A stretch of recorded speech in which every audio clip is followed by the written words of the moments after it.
Hey guys, so today's video I'm going to talk about something that's very, very present right now, and not really talking about what happened in particular, but more the general concept of it.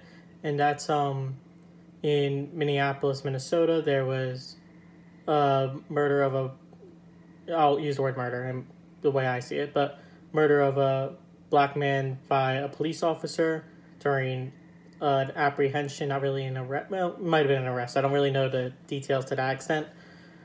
And it's definitely sparked a lot of emotion and action and voices across America on what everyone thinks should be done about police brutality and the treatment of black individuals in America, all of that. But that's not really what I wanted to talk about in particular in this video. I'm sure by the time you're watching this, or if anyone was ever watching this, you've already heard all about the actual event that took place, and you've even heard about the riots and protests and looting and all of that that's taken place across America in major American cities, the reaction of government forces against those protests and riots, whether it be tear gas or even just tweets.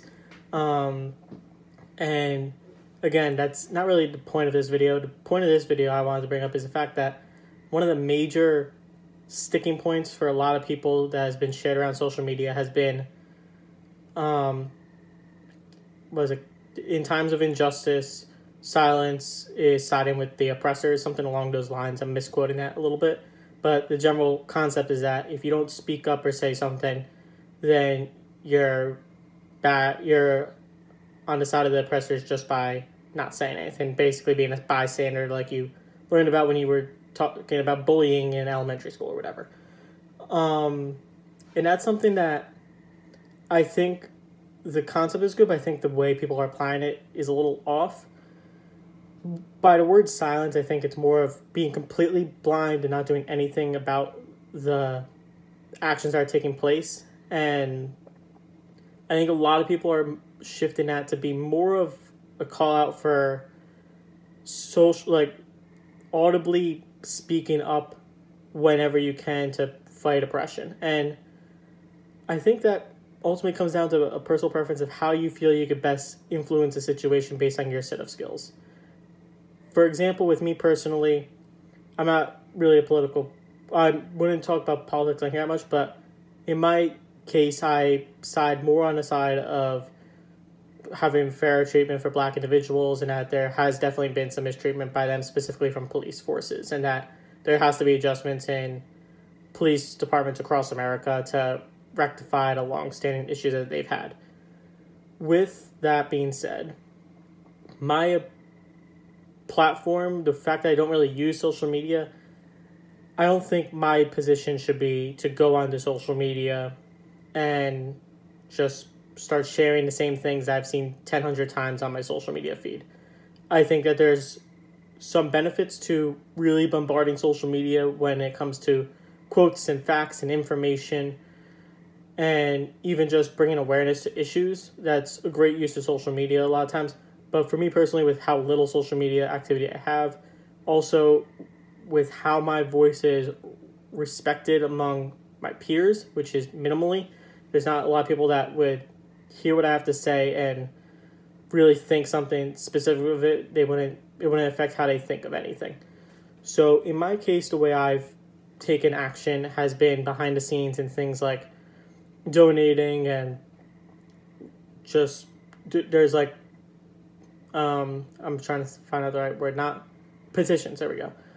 There's all those kind of things where you could do stuff more or less anonymously, or at least without advertising yourself a ton or advertising on social media.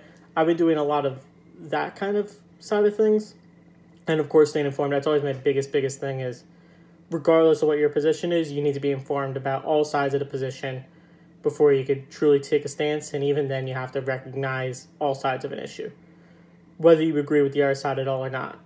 And in this case, I don't really agree with the other side too much. Every time there's arguments like this, everyone's going to bring up the absolute extremes of a situation.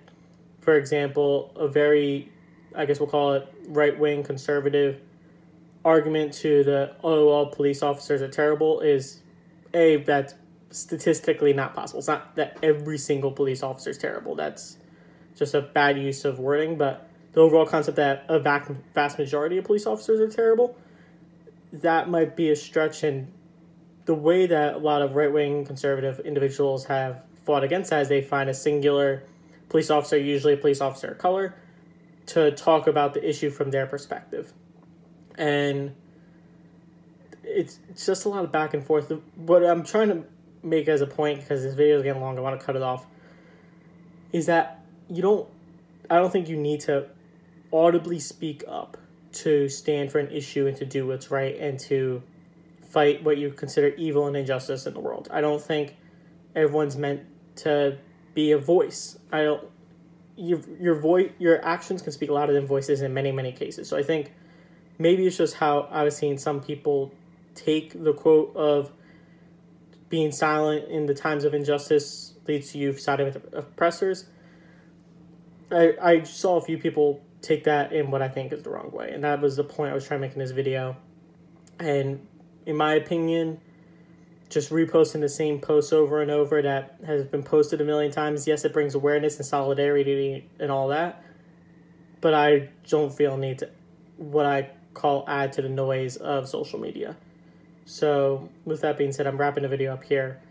As always, thank you guys for watching. I'll see you in tomorrow's episode.